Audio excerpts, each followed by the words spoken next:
Hello guys. सो और एक मेरा टॉपिक है प्रोसीजर फॉर अमेंडमेंट। क्या क्या प्रोसीजर हो सकता है आर्टिकल 368 में। तो ये जो सारा पॉइंट मैं आप लोग के साथ डिक्टेट करूँगी, आप लोग को नोट डाउन करके लिखना है।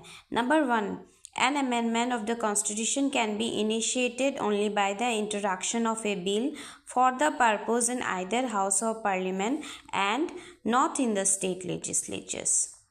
तो इसका मतलब क्या हो गया है, कॉन्स्टिट्यूशन का जो अमेंडमेंट है वो केवल इनिशिएटेड किसके द्वारा हो सकता है, इंट्रोडक्शन ऑफ बिल। अगर बिल को इंट्रोडक्शन करे अगर कौन सा purpose, either house of parliament either house means दो हाउस ही है पार्लियामेंट के, एक लोकसभा एंड राज्यसभा, आप लोग को तो पता ही है।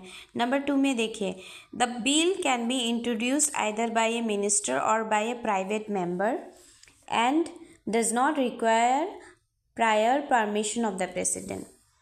तो यहाँ पे देखिए अमेंडमेंट में एक बिल है जो इंट्रोड्यूस हो सकता है किसके द्वारा, मिनिस्टर नहीं तो किसी प्राइवेट मेंबर के द्वारा, मगर इसका परमिशन का रिक्वायर नहीं है president of the president. Okay, उसके बाद देखिए नंबर 3 पॉइंट में, the bill must be passed in each house by a special majority, that is a majority of the total membership of the house and a majority of 2/3 of the members of the house present and voting। तो इसका मतलब क्या हो गया है, एक bill pass होगा each house means हर house में, किसके द्वारा, special majority, that is a majority, किस चीज़ का मेजोरिटी हो सकता है, total membership of the house का जितना total membership means 2/3 of the members of house present, माने जितना हाउस में प्रेजेंट होगा उसका कितना 2/3 मीन्स जैसे कि 99 हो गया तो 99 अगर कोई हाउस में प्रेजेंट है मेंबर्स तो उसका 2/3 होगा। आप लोग काउंट मल्टीप्लिकेशन कर लीजिएगा। Number 4, each house must pass the bill separately. In case of a disagreement between the two houses, there is no provision for holding a joint sitting of the two houses for the purpose of deliberation and passage of the bill।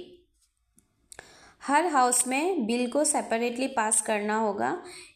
अगर कोई भी case में disagreement होता है, in case of A disagreement, okay, अगर दोनों को house में अगर डिसएग्री में कोई भी राजी नहीं है तो यहाँ पे कोई भी प्रोविज़न रिक्वायरमेंट का ज़रूर नहीं है कि जॉइंट सीटिंग को होल्ड करके रखें दो हाउसेस में। तो 5 नंबर पॉइंट में देखिए, if the bill seeks to amend the federal provisions of the constitution it must also be ratified by the legislatures of half of the states by a simple majority, that is of majority of the members of the house presented by. ये points ज़रूरी नहीं, इससे नहीं आता है। Number 6 में देखिए, after duly pass by both the houses of parliament ratified the state legislatures where necessary, the bill is presented to the president for assent. Number 7, the president must give his her assent to the bill. He/she can neither withhold his her assent to the bill nor return the bill for reconsideration of the parliament। The 24th Constitutional Amendment Act of 1971 made it obligatory for the president to give his her assent to a constitutional amendment bill। Number 8, after the president's assent the bill becomes an act, that means a constitutional amendment act, and the constitution stands amended in accordance with the terms of the act। So आज के लिए इतना ही। तो ये जो सारा चीज़ मैंने क्यों डिक्टेट किया है, क्योंकि अगर ये आप लोग बार बार डिक्टेट करेंगे, रीडिंग करेंगे, उसमें से ही क्वेश्चन आ जाएगा अमेंडमेंट ऑफ द स्टेटमेंट्स, इसमें खाली स्टेटमेंट्स ही आता है। ठीक है, तो थैंक यू।